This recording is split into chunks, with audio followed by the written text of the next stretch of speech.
thank you. You know, I don't know why it's going to be awesome other than the fact that Jesus is here. Yeah, so I have confidence that it's going to be good because he's with us, so I love that. Hey, can I start with a little joke? So I speak with my mom on the phone. I'm from Greece, for those of you that don't know. I grew up in Greece, Greek parents. And so my mom says, she says to me, she says, so, do you all Protestants there believe in the power of communion? I'm like, uh-oh. I said, yes, Mom, of course. She goes, okay, because, you know, here in Greece, with COVID, the priests tell us to take communion, and we do. You all do that? I said, yeah, we take communion. She goes, yeah, but you don't take communion like us. Do you believe in communion? So I'm like, where are you going with this, Ma? She's like, well, she said, we take communion all from one spoon because we believe in the power of the blood of Jesus. And we are not scared of COVID. We take from one spoon.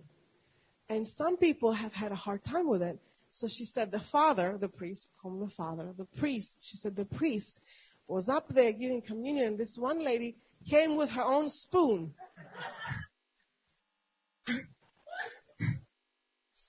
So the priest looks at the lady and says, go back. I'm not giving you communion. You're not worthy to take this. Go back to your house. What do you think this is? You have no faith for communion. Go back to your house. And don't come back to church with your own spoon. Don't you know? So my mom says they believe that the holiness of the blood of Jesus will not give them COVID. And you know, my mom said, we don't know of anyone that got COVID in the community because of the community, because they put their faith in it. So she goes, your Protestants believe like that? And she goes, by the way, I don't like the bread you guys eat. Do you call that bread? The bread? The body of Christ? The bread doesn't look like that. So I said, I repent, Mom. I said, our bread is not as good as your bread you have. And I said, one of those days we'll have just as much faith as you do. So I repent for our bread, and I repent that we don't have as much faith as you do to take communion.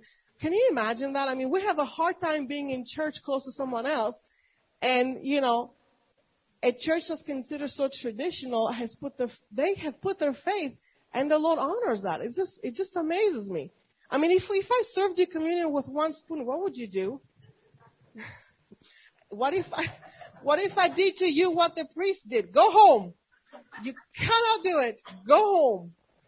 So I thought that was funny, but very admirable. So I gave it to my mom. I said, yes, by the way, Mom, what do you have to say? I'm a Protestant. I said, because you're like them. So for the record, I am a Christian. So to the Greeks, I'm a Greek. To the Americans, I'm American. And I'm all to all people what Jesus wants me to be to them. A lover. Yeah? So, I wanted to talk to you a little bit about vision.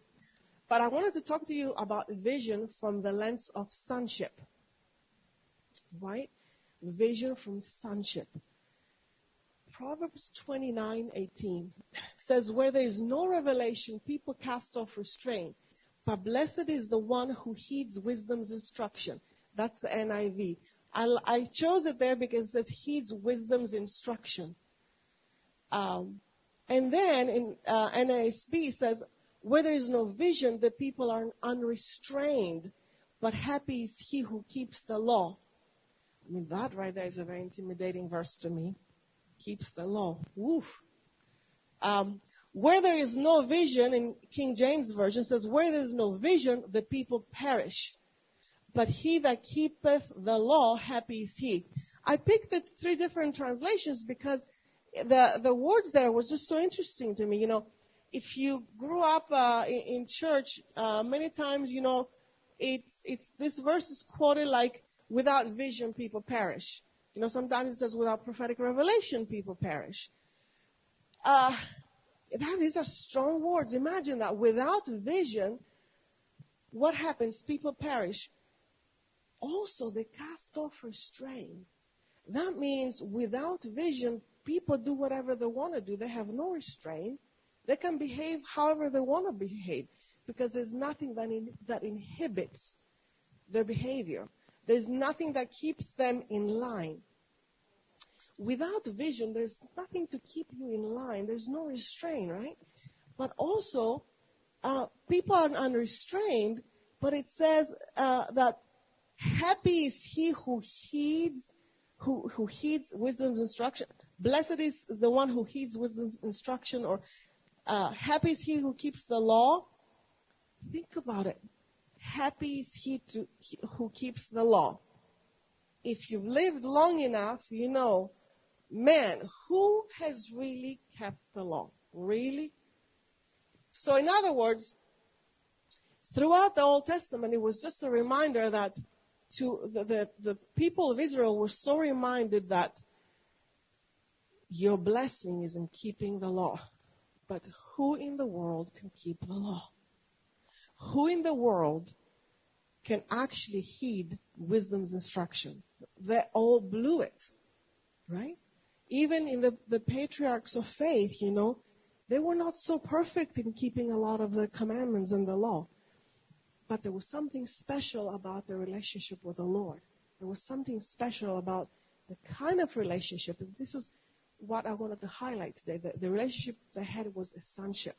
Now, King David said, Lord, my heart is wicked and desperately deceived. Do you know this verse? My heart is wicked and desperately deceived. Well, that'll do it for the law. I mean, seriously, how could you keep it? I mean, as amazing as this verse was for many years, it was just so intimidating to me. Like, wow, you know, happy is he who keeps the law. Happy is he who heeds instructions, wisdom's instruction. And then no vision. Have you ever been like, oh man, I need vision. Lord, give me vision. I need prophetic revelation. Lord, give me prophetic revelation. I need it. Where am I heading in my life? You know, and if you've been, you know, walking with the Lord for a while, you know, if you're like me, you're like, man, I wanted to get this teaching and this class and that class because I really want to get the vision right. By the way, how many of you know the vision of our church? We've got a vision. Encounter God and pass it on. Is it simple enough? We can remember it. Our vision is simple. Encounter God and pass it on. How each one of us is fulfilling this vision is up between you and God and the rest of us who are watching you. Now, but think about this. Without prophetic revelation, how do I get prophetic revelation? How do I get vision? It's called Jesus. You get vision when you're with Him. It's not complicated. For, you know, when Andy and I became pastors the first few years, you know, how many people would challenge us? So what's your church's vision? What's your mission statement? And what are all you know, and all these things. And I'm like, I didn't go to the university for that. I studied psychology for 10 years. I studied systematic theology. I studied pastoral formation. I studied all these things. I don't remember a course, Vision 101. I felt a little bit uneducated in this vision. Mind you, I got these different seminars, you know, how to get your church forward with vision. And at the end of the day, Jesus said, look up. Look at me. I'm full. I'm it. So I was like, wow, it's just so simple. But there's a few things I want to tell you a little bit about vision. Ezekiel 26:36. That takes care of the sin nature. And I must speak to you about this since I'm talking about vision. Moreover, in Ezekiel, God says, I will give you a new heart and put a new spirit within you. And I will remove the heart of stone from your flesh and give you a heart of flesh. That takes care of your burden to heed instruction. That takes care of the problem to keep the law. I mean, who in the world can do it? Can you do it? No one can do it. No one is good enough. So this verse actually explains Romans 8, 9, 10, 11. Oh, the whole 5, 6, 7, and 8 in Romans, the chapters. Why? What does it say? The old man is dead. Now you've been crucified with Jesus. Now you are alive.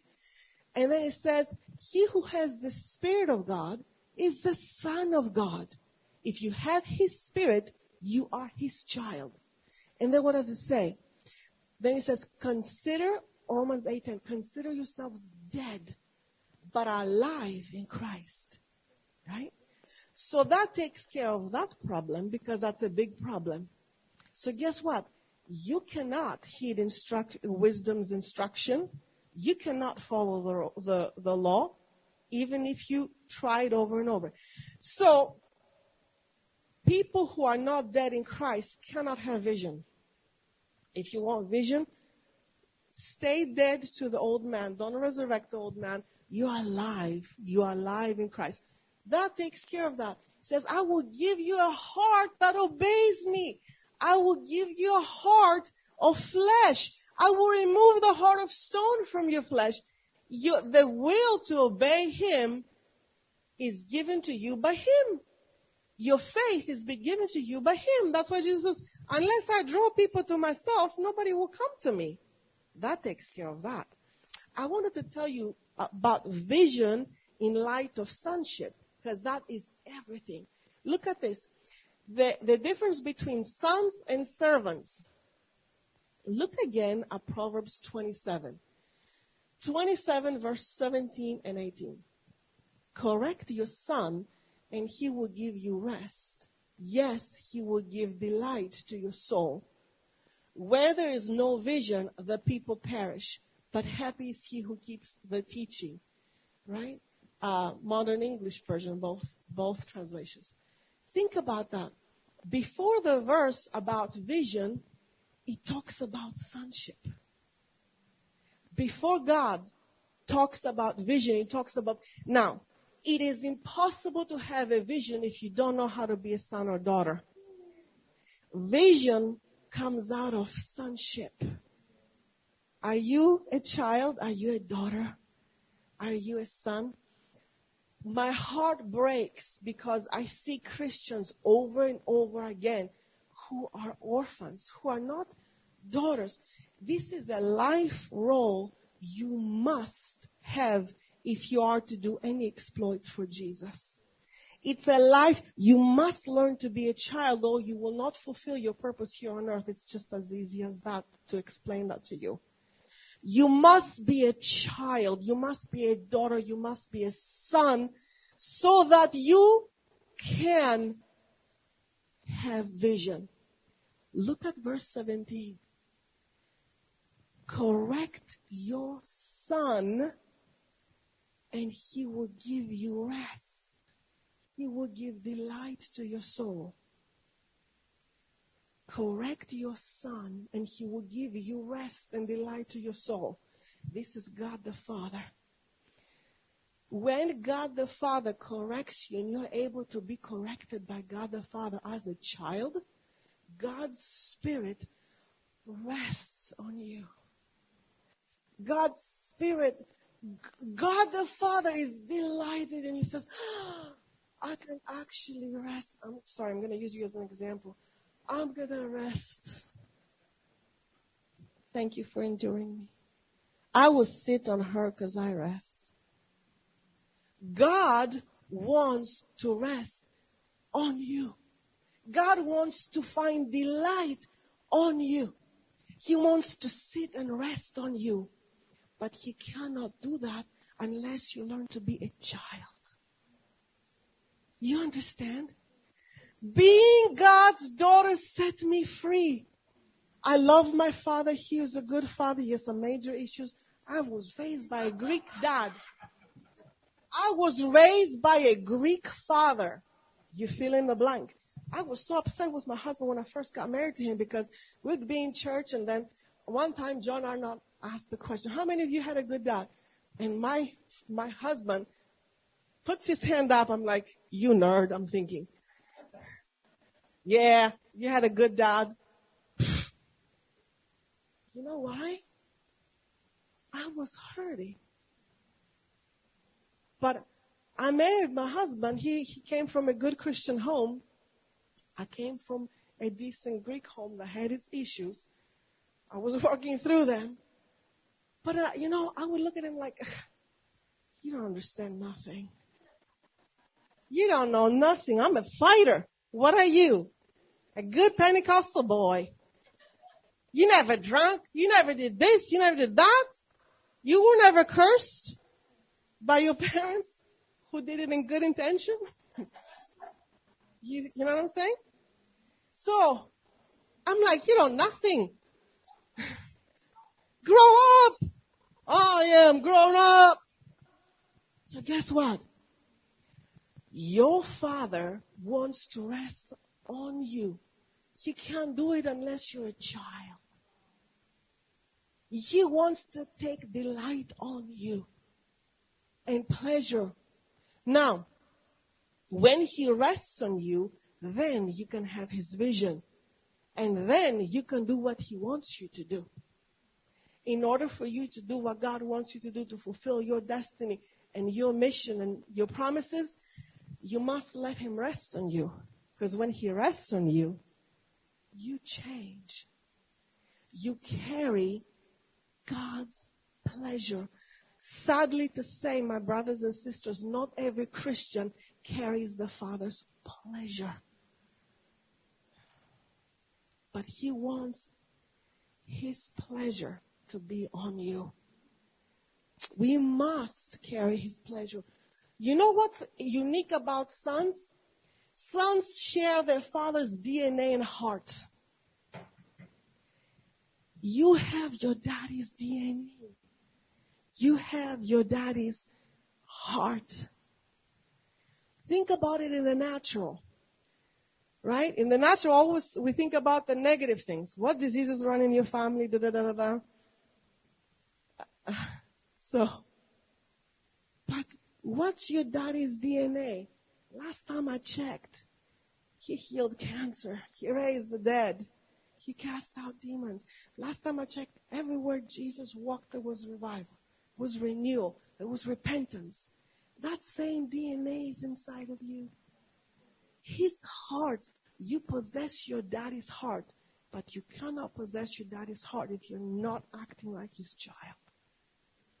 Now, thing about sons is this. Sons are discipled and disciplined by their father. And I use two words there. Look at Hebrews 12. It talks about, if you're not really discipled and disciplined by your father, you're a bastard, it says. Maybe you should find a nicer translation, but that's the whole idea. It says, but if you endure discipline by your father, he loves you. Right? But if you're not accustomed to love, you take correction in a form of rejection. Nobody can tell you, nobody can say a word to you because everything is a rejection. But sons are discipled and disciplined. Disciples are disciplined, but people who are disciplined do not necessarily become disciples. There are Christians in the church today that are disciplined, but they're not disciples. Disciples are followers. You know what? How you know when someone is disciple? The disciples had one unique characteristic. They left everything behind to follow the Lord. That is a unique characteristic of a disciple. Unless you do that, then you're just a disciplined servant. Huge distinction. A distinct thing about disciples is that they surrender all gladly. So they leave everything behind and they surrender. You cannot be a disciple unless you surrender. Unless you stay dead to yourself, alive to Christ. You cannot be a disciple. It's possible to be disciplined, but not to be a disciple. Because it's possible to be corrected, but not to grow. It's lip service. Servants do that. Big distinction. So sons are discipled and disciplined by their father. Sons are not afraid to be disciplined because love holds them when they're discouraged. When you do something wrong and your loving father disciplines you, and when you learn with consequences, you're safe because you always fall on your father's love. You are safe, right? So you can be disciplined by God without fear. Even when you are sorrowful because you make a mistake, you blew it, you're selfish, and on and on and on. You always have his love to fall on. When God corrects you, sometimes it may sound like, ouch. But you are safe. You're always safe in your Father's heart. But see, Christians who don't understand that they are children, they cannot be disciples. They're disciplined, and they just follow instructions and orders. But they don't understand the Father's heart, which is why they cannot be disciples. Now, what happens with servants? Verse 19 goes on to say like this. A servant will not be corrected by words, for though he understands, he will not answer. Verse 19. A servant cannot be corrected by words. Why? Because words assume that there is a relationship. When I'm talking to you about something, we have a relationship. Communication brings relationship. Servants don't have a relationship with a master. They follow orders. They follow instructions. Now, a servant cannot answer the master, although the servant understands the master's orders. The servant understands what the master wants to get done, but that doesn't mean that the servant understands the master's heart. The servant is not interested in the master's heart.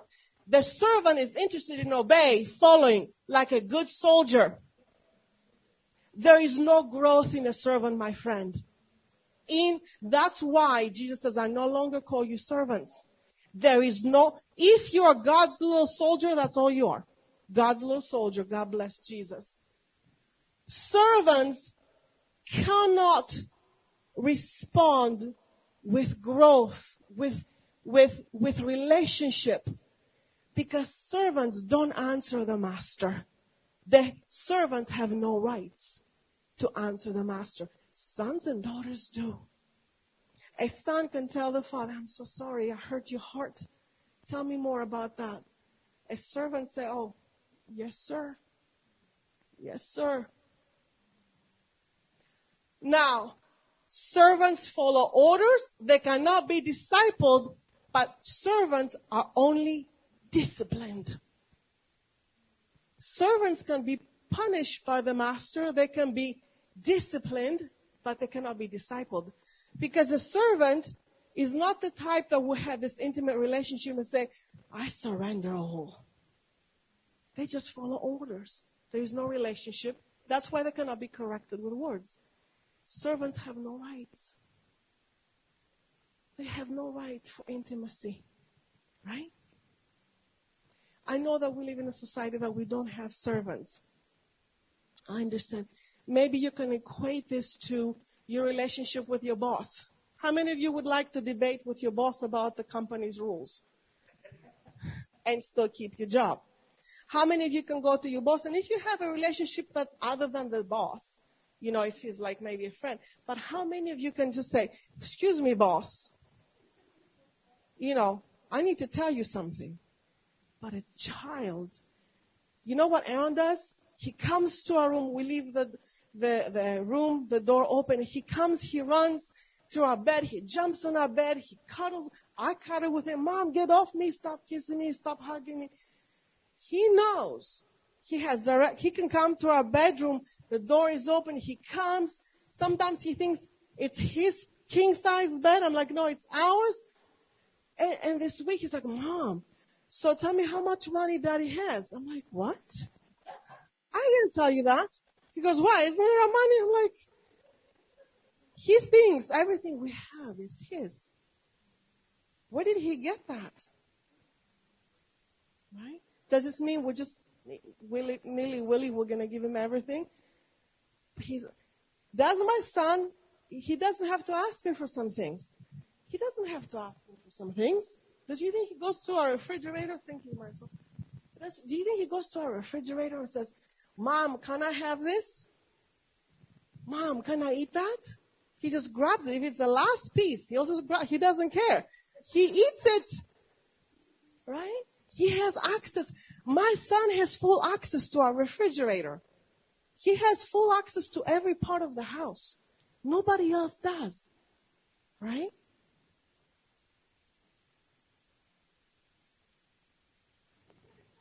He doesn't pay for anything. That's right, Andrew. John 15:15. I no longer call you servants, for a servant does not know what his master does. But I have called you friends, for everything that I have heard from my Father have I made known to you. Friendship will take you straight to the heart of Jesus, right? But you give up you and you have him. I mean, that's a great deal. That's a great exchange. Sons live out of revelation. Servants live out of circumstances and principles because they do not share their Father's heart. Watch this difference. Sons live out of revelation. Servants have to live out of principles, have to live out of circumstances because that's all they got. Revelation requires heart-to-heart connection. Revelation requires God's Spirit to rest on you. Let me tell you the difference. Because I've been dealing with people for a long time, right? 15 years at least. And these people, oftentimes, I can't imagine how many stories I've heard over the years. Christians who make big decisions and say, well, that was the will of God because everything just fell so perfectly aligned. I mean, if things always lined in perfectly in your life and the circumstances, and you interpret that as being the will of God, that's all you got for direction. But that's not the way it ought to be. Am I saying God doesn't speak through circumstances? No, God does speak through circumstances. But who's to interpret the circumstances? Only the heart of God is what allows you to interpret the circumstances. You can see something for what it is and that's the will of God. I mean, I've seen families who picked up and relocated to a different state because everything lined up so perfectly. The job lined up, the house lined up, the school for the kids lined up, only to find themselves so miserable. Well, we thought that was the will of God because everything was so wonderful. But that's not necessarily the will of God. Did you check with the Father's heart? Did you hang out in the corner with your Father's heart to see if that aligns? Don't get me started with people dating people, marriage. I mean, that's why I have a business. I can tell you anything possible weird I have heard. Nothing. I mean, I know people who have married people, people who receive a prophetic word. Thou shalt marry this person. That is the person, the God's anointed. That is your husband. That is your wife. Within a month into the marriage, there's the beating, there's the yelling, domestic violence. The person has psychotic disorder. The person's using drugs. Oh, that's the anointed. That's the word of God. I'm talking about prophets. Is it because of false prophets? No, it's about the heart of the Father. We make decisions many times because we have the spirit of dumb on us that's why I have a business sometimes. Only because we don't take the time to be a son and a daughter. Listen, I love prophecy. You can prophesy over me anytime. But if all you got is a prophetic word, that's all you got. Prophecy is supposed to take you to the heart of Him who is prophecy. Do you know it breaks my spirit when people want a prophetic word, but they don't want to go to Him who out of whom originates the prophetic. I want a word. I want a word. There's nothing wrong with words. But if you focus on the prophecy versus on him, sometimes you get the wrong prophecy, but you won't know it because you're too busy wanting to get blessed by a word. You understand? Nothing wrong about words. But what am I saying? We need to stop being Christians that live out of circumstances. Then you're happy when things go well. Then you're anxious when things are not going so well. And then you need a little Xanax. You need a little bit of Lexapro. No. You need Jesus. Set your eyes on his heart. Don't live out of circumstances. Then you have to call your therapist. Don't live out of circumstances, or not even principles. Sometimes I feel that some people treat me like a witch doctor. You know why? I pay you money. Tell me what to do. Come on. I told this one person, I don't know what you should do. Really? Are you sure? She asked me the same question in a different way. And then I remember telling her, Jesus, don't ever give me a revelation about what this person wants to do, because I even don't want to tell her what to do. I'm not a witch doctor. Don't ask me what to do. Go to your Father. Well, what do you think I should do? Do you think, my spouse is going to come back? Do you think my marriage is going to be restored? I looked at the person and said, I don't know. Well, for this much money, I was hoping you would tell me. I don't want to tell you, because then you want to come to me instead of going to Jesus. And last time I checked, that was not Jesus Christ.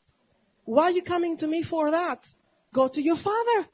Thank God that the Lord has withheld revelation from me, because then people will come to me. And I don't want his job. I don't want his job. I can't do it. So, how often we go to people, don't get me started on principles. Principle for this blessing. Principle for that blessing. Well, it worked on Thelma. Why isn't it working for me? Because you don't have the heart that Thelma does. Are you a son? Are you a daughter? Well, it worked a little bit with David, but, why is it not working with Sharon? I don't know. Check the formula. No. It's not a principle. People got married based on principles that seemed godly. People relocated. People started ministries. People started business. And honestly, mistakes are not a big deal. I tell people, when you make a mistake, it's no big deal. Mistakes are not challenging for God. Mistakes are not challenging for me. I don't mind people making mistakes.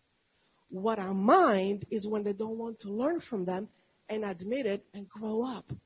Because if you make a mistake, listen, and the ironic part is when people make crazy mistakes based on a prophecy or a circumstance or a principle, they come to me and they're like, well, I made this mistake, and the pastor ostracized me. I'm under discipline. Don't get me started how many Christians are under discipline from their pastors because of the horrible mistakes I made. Finally, I said to them, you're not a child of God. Act like one because God made you a child. Don't act like you're not a child. The second thing is, your mistake, no big deal. Just get up, learn to be a child, adopt your daddy. You're going to be fine. Because the anxiety is, well, I made that mistake before. What makes me think I'm not going to make it again? Well, if you're a child, you're safe. I told people, go ahead, I give you permission. Some people, I tell them to write it down. I said, I want you to write this down and say it out loud. I have permission to make mistakes. I have permission to make mistakes. That has been part of my treatment plan sometimes. I have permission to make mistakes. But when you're religious, mistakes are intimidating because you have no relationship. Because pastors, your prophets, the church leaders are nervous about you not looking good on paper when there is no relationship. I don't have a problem with, and if you know this community, all of you probably, and myself included, have made some pretty stupid mistakes. If you know me close enough, I've made some. Not a problem. I'm so glad that doesn't qualify me to be your pastor under an eye. I guarantee you, the closer you know me, the more you'll know of my mistakes. But I'm safe because I have a daddy. Right? So mistakes are never a problem. Servants live out of circumstances. John 15:9-11. This is just so amazing. As the Father loved me, I also loved you. Remain in my love. If you keep my commandments, you will remain in my love, even as I have kept my Father's commandments and remain in his love. I have spoken these things to you, that my joy may remain in you, and that your joy may be full. Can I tell you something? I lived long enough. I've seen all kinds of things. I really don't want to live life without joy. I am too old to live without joy and peace. Especially in my field, I see depressed, suicidal, drug addicts, people who killed someone on a regular basis. I should be suicidal by now. And there are times that I wake up in the morning, if I don't have my Jesus joy, I don't want to go to the office. Because who wants to hear? I mean, the person who just, what do you tell a person that lost their child to drug overdose a month ago? Jesus, God bless you. You speak in tongues to them? What do you do? I can't do it without his joy. Unless he showers me, unless he gives me a good dose of joy. I mean, I feel sometimes I have seen hell back and forth. That's, seriously. No wonder there's, a limited life shelf in this business. Think about it. As my Father loved me, I loved you. Remain in my love. What's his commandment? It goes on to say what his commandment is. Here's his big commandment. Love others as I've loved you. So, how do you do that? Have the faith of God. No other commandment I give you to believe in the Son of God. I mean, how hard that is. Faith doesn't even get to come from you. You just receive what he gives you. It can't be any easier than that, I promise you. You don't even have to try. Mental exercise, cognitive behavioral therapy. I say it 5 times out loud. Jesus, I have faith. Jesus. No, it doesn't work like that. He gives you faith, you receive it. You cannot do jumping jacks like that. You can't even do mental jumping jacks. You cannot even discipline yourself to have faith. People try it. People go. Can I tell you? I've met so many people who fast 30, 40 days and they live like hell sometimes. I'm like, what happened 30, 40 days? You know what happened? They were disciplining themselves without being a disciple. I mean, good God Almighty, go eat a piece of steak and be happy. Right? Well, I can't tell you how many times I have Christians give me a lot of business. Because they're depressed, they're anxious, they're fearful. They need medication. Why? Because they are disciplining themselves, praying. Every time the church opens, they're there. They're paying their tithes and offering. Still struggle. Sonship is the key. You can do nothing without allowing God to love on you, to rest on you. Sonship is everything. Sons live out of love, which sustains their joy. Servants live out of circumstances and principles, which dictate the love and joy. If your joy is dependent on your circumstances, then that's what you have. But can you be at peace and have joy when things go haywire? When really, really bad things happen? And can I tell you something? I want you to be able to call me when things go bad. I'll be there to comfort you. But there are times that you shouldn't call me. There's times that you should learn joy to go straight to your Father. When things go bad, don't always be so quick to call your girlfriend, your guy friend, your pastor. Learn to go find your joy with your Father. There are times that we need people to walk you through things. But if you don't learn to have joy when things are hard, then you're not a son or a daughter. You live out of circumstances. Today things go well, so I'm joyful. Circumstances dictate the weather forecast is joy for today because all things go well. What's your weather forecast? Guess what? Good news. The Father is sitting on His throne. And He loves you today, tomorrow, and the day after. He loves you when things go bad. He loves you when things don't go bad. My personal experience with that is when, after I had 3 miscarriages, I got pregnant with my son Aaron. And by the way, I did all the Christian discipline. People say, well, did you go through deliverance? Yes, I did, twice. Did you fast? Yes, I fasted. Maybe I didn't fast enough. What did you read? Yes, I did. What did you decree? Did you proclaim? Did you read this book? I mean, I did pretty decent things, you know. I disciplined myself the best way I could. What, did you go to the doctor? Every test under the sun, I did it. There was found nothing wrong with me. So then finally I got pregnant with Aaron. And, I figured I'm a pretty logical and, I have a good brain on my head. So I asked God a question. I said, what's going to be different now? I failed 3 times. All 3 times I had all the faith that I could have. And, I talk with all kinds of Christians and say, well, you have to have faith.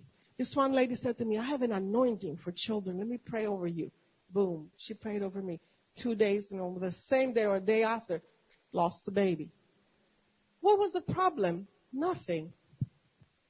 Did I not have enough faith? Tell me, do I do mental jumping jacks?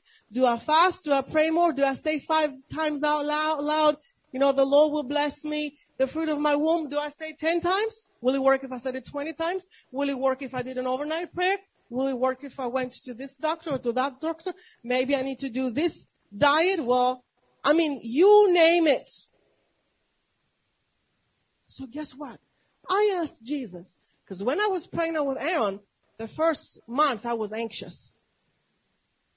I cried. I was cried from happiness and I was anxious. I said, Jesus, how do I know this is going to stick? Do I have enough time this time? You know what Jesus said to me? I love you. You know what I said to him? Is that an answer to my question? Are you answering my question? Thank you for loving me. I love you too. Now back to that. What do I need to do? Do I need some extra progesterone cream? What do I need? What do I do? And all the time, 9 months of pregnancy, the Holy Spirit said, I love you. I love you. I love you. I love you. And I carried the baby in my womb. I love you. I love you. I love you. I love you. How many times have you failed in your life? I love you. I love you. I love you. I love you. I love you. There is no formula, friend. There's no principle, friend. There's no prophetic word in and of itself. But what is there? I love you. I love you. I love you. I love you. Where's your joy? Where's your joy?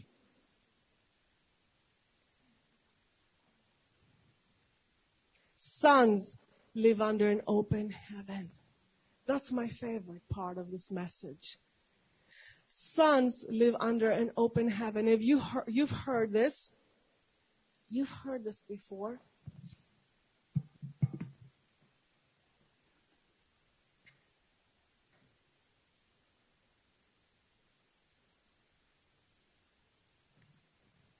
Do you live under an open heaven? Who's your daddy? I was talking to a few people with addiction problems. Some of them relapsed, 5, 10 times. Some of them I said, well, how do I know I'm not going to shoot heroin again? You know what my answer is? God loves you. How do I know? My child died of overdose. How do I know I'm going to be okay? This parent looked at me this week and said, Kayla, is it possible for me to live again and to have some sort of peace losing my daughter? I said, yes, it's possible. How do we know that?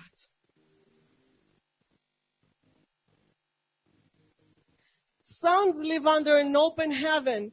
They have permission to dream. Do you dream? I told someone this week, you have permission to dream. Do you know what made Joseph so unique? He was a dreamer. But you know something else that was very unique about Joseph? He had his daddy's favor. Daddy made him a nice, colorful coat. Do you have your daddy's favor? Do you feel daddy's joy and delight over you? Do you ever shame yourself for the dreams you have? See, children don't shame themselves for thinking daddy is going to give them, because children know that. They have permission to dream. You know what happened to Moses? Moses was adopted by Pharaoh, right? I don't know how Pharaoh fathered Moses. But when God spoke to Moses about his destiny, Moses blew it. He made mistakes. I think because Moses didn't know how to be a son in the beginning. He was adopted by Pharaoh. I don't know how his parenting style was. But Moses' idea of fulfilling his destiny was to kill the Egyptian. And God was like, oh, I need to teach you something. Don't kill people. Furthermore, he was like, God, are you sure? By the way, did you not know I can't speak? And God says, well, I am who I am. Yeah, back to my speech. I can't speak. Did you pick the wrong person? Did I not tell you I can't speak? God, do you know sometimes God answers irrelevantly? You can't speak? I am. You failed many times? I am. I love you. Moses had to learn to be a son. And in the process, as he was following orders, God was teaching him. See, when God took him 40 days and 40 nights to the mountain, what do you think was going on? 40 days. I don't know what was going on, but I think one thing I know was going on is God was showing him sonship. Was showing him, I believe Moses saw Jesus making him able to be a son. My opinion. It's not in the Bible. But God showed Moses, Jesus, enabling Moses to be a child of God. Sonship. And after that, he learned. How did Moses end up going from killing the Egyptian to say, God, please don't kill these people. Please don't do it, God. Right? Please don't do it. How did he go from being so harsh and brash to going, God, come on, I'm interceding? He learned sonship. Remember Peter? Peter was learning how to be a son, and he had a little bit of a anger problem, my interpretation. Maybe he needed some anger management. Peter did. He didn't know sonship. He loved the Lord, but he didn't know sonship. So what happened? They came to arrest Jesus. Peter cuts off the soldier's ear. Well, there is a solution for the problem. Jesus turns to Peter and said, he puts the ear back. That's what love does, puts the ear back. Peter said, listen, they came to take you. I'm going to kill them. Jesus said, Peter, you don't know what you're doing. I'm healing the person that's going to crucify me. He wasn't a child. He didn't know how to be a son. His problem was, How many ears, my friend, have you and I cut off? Huh? How many ears have we cut off from people because we were so angry? Because we had a righteous anger to fulfill God's destiny. So we chop off people's ears. And Jesus had to come fix up your mistake. I would have been fine with that. You thank you very much. Now you cut off ears. Now I have to put them back. Thank God. Jesus has so much patience. So much patience. Do you think he picked you because you did everything kosher? Nah. In case you thought you did things well. I want to read the last two verses of the last slide. Matthew 7, verses 7 through 11. Ask and it will be given to you. Seek and you will find. Knock and it will be opened to you. For everyone who asks receives, and he who seeks finds, and to him who knocks it will be opened. What man is there among you who, if his son asks for bread, will give him a stone? Or if he asks for a fish, he will give him a snake? If you then, being evil, know how to give good gifts to your children, how much more will your Father who is in heaven give good things to those who ask him? Everything is predicated on sonship. You cannot receive outside of a relationship of sonship. You cannot receive anything from God unless you know how to receive God as your daddy. He says, who is there that will not give to your child good things? Right? Asking is easy when you ask your dad that is your dad. Right? So when you pray, your prayer, your petition is predicated on your sonship. Because dad is very passionate about giving you things. Right? You don't have to sweat it. If you sweat it, you're working. If you're working, it's not grace. Your sweat and grace don't go together. 1 John 5, 14 through 15. This is the confidence that we have in him, that if we ask anything according to his will, he hears us. So if we know that he hears whatever we ask, we know that we have whatever we ask of him. We have confidence that he hears us. And if he hears us, he gives us what we want. And you know, throughout the years, Christians say to me, how do I know if I ask according to his will? What is this his will? And oftentimes, I'll ask someone, well, what brings you to counseling? And they'll say, well, I just want to find the will of God. So I was hoping you would tell me the will of God. I'm like, I don't know the will of God, but even if I knew it, I'd ask, please don't tell me. Why? Because it is the glory of kings to search and find the heart of the Father. You are God hides so you can go and find him. So many Christians get stuck with this verse because well, I can't have confidence because I am actually praying and fasting for the will of God. Nothing wrong with praying and fasting, as I said before. But have you hung out in Daddy's intimate room? Did you jump on his king-size bed? Did you cuddle with your dad? Did you kiss him? Did you let him kiss you? You don't have to ask. You know what his will is. Right? We take so much painstaking. I just want to do, every time I'm not here, I just want to do the will of God. I'm like, for the love of God, just move, do something. Well, wait, is this the will of God? I don't know. Crack your head open, see if it is. What? We have confidence. Relax. He loves you.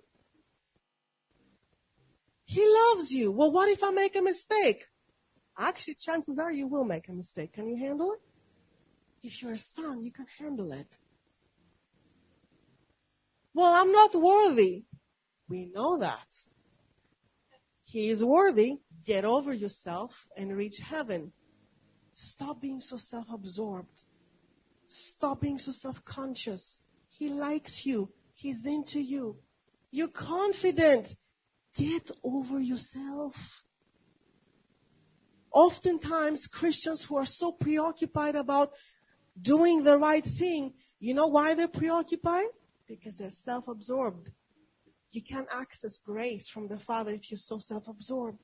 Let's stand to our feet. Oh, God, we live under an open heaven. We have permission to dream. I want the biggest dreamer. I want the biggest extravagant dreamer. John, the favorite disciple of Jesus. Who made him the favorite disciple? I have never heard Jesus telling John, you're my favorite disciple. He self-proclaimed himself that. But that was all right. Jesus liked it. Jesus, you like it. I'm your favorite. I'm self-proclaiming myself. I'm your favorite. Come on. Are you going to make some daring proclamations? So John, who dared call himself the favorite, said, don't worry, little children. He has delighted to give you his kingdom. Don't worry. He has given you the kingdom. Don't worry. You're in with the Father. Come on. Dream big. You have permission to ask things that are offensive to the religious mind. That's right. Sometimes my son asks some things. I'm like, who do you think you are? I'm like, oh, this child has captured my heart. Close your eyes. Actually, you don't have to. You can keep them open. He can give you dreams and vision with open eyes closed. We live under an open heaven. I don't care if you teach a class, you do evangelism, you teach children, you clean the bathrooms, you cook food, you're a mom, you're a dad. I don't care. There is a heavy, heavy anointing kingdom that wants to rest on you. You're under an open heaven. You are supposed to be a Joseph. You're supposed to be Moses and ask this audacious request. Show me your glory. The world says, show me the money. I say, show me the glory. Show me the glory. Let your goodness inhabit every fiber of my being. I am alive in Christ. I am dead to the old self. I have full access. Daddy, Abba, Father, show me your glory. What do you like? Lord, I ask that you will take us to your inner courts and show us the pleasure of the Father. Take us to the inner court. Show us the pleasure of the Father. We will do greater things, you said in John 15. Because you go to the Father, and in his house there's many rooms. You prepared a place, and the place is so grand. Lord, will you open up, I ask right now, will you open up people's spiritual eyes to see Daddy's room? Will you open up their eyes to see what's in the depths of your heart, in the intimate room? I ask, oh Lord, that you will show them the pleasure of the heart. Show people the pleasure of your heart. Friend, I don't care how many mistakes you made. Your mistakes may make your daddy, your earthly father nervous, or your pastor nervous. I don't care. Last time I checked, he looks at you with full desire. Says, come up here. I will show you great and mighty things that you don't know. Come up here. Lord, I pray right now that you will elevate them to the highest heights right now, that they will see a room full of the pleasure of the Father, a room full of the beat of the Father, a room full of the joy and the peace and the love. Oh, that room is full of happiness and joy. It is full. Lord, let them access it. Give them a vision. Holy Spirit, will you just breathe on them and speak to them even right now? I want the prayer team to please come up. You want an impartation? We're going to give you some real good love. Yes. That's right. If you need prayer, if you need to restore your relationship with the Father, if you just want deeper breakthrough in the area of sonship, which, by the way, will translate to your natural relationships. It's good for everybody to have a dad, even a spiritual dad in the flesh, spiritual mom in the flesh. Yeah, that's just God's way of doing it. He loves setting the lonely in families, it says in Psalms. You shouldn't be without a dad or a mom. If you don't, ask God to help you find the Spirit. Jesus. Thank you. Oh, Jesus. Lord, we want to taste you and to feel you. We want to taste and feel the goodness of the Father's heart. Let us feel your heart. The heart.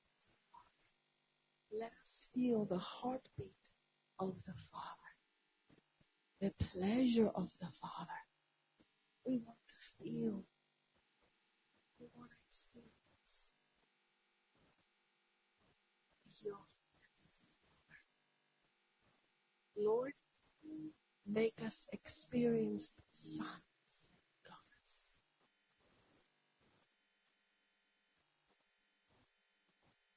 If you're trying to be a child, you're going about it the wrong way. There's only one way to be a good child. It's called surrender to your Father. Stop trying. Just receive and surrender. If you try, you won't make it. Surrender. The only way to sonship is surrendering to God. It's not hard. It doesn't even require your sweat. It does require your yes. You must say yes, my friend. Say yes. I surrender to my Father. How hard is it to say yes? Breathe on us. We say yes.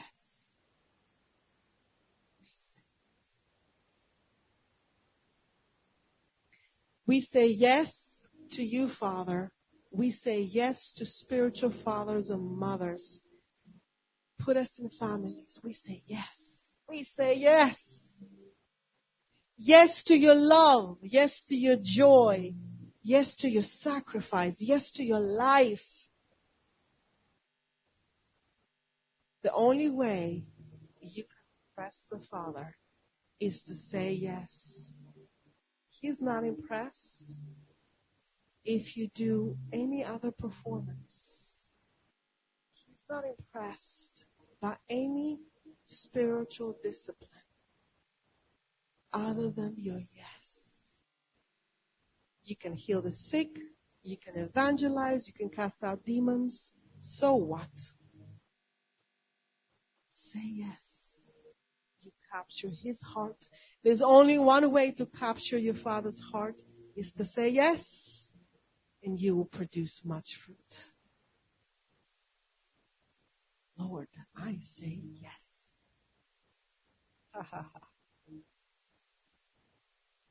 Just take in His goodness, soak in His goodness.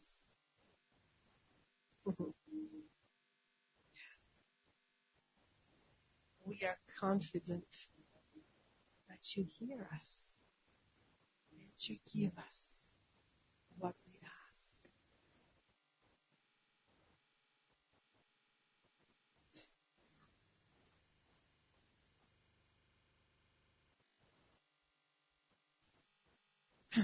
If the Lord is continuing to minister to you and speak to you, those of you via Zoom, those of you here, let Him just do a thorough work today. But I do want to dismiss you and bless you to go and just chew on His words. Go soak your daddy's goodness. Go be a child. I bless you. I dismiss you. You have a joyful and peaceful week. If you just want to take in a little bit more, you've got permission to do so.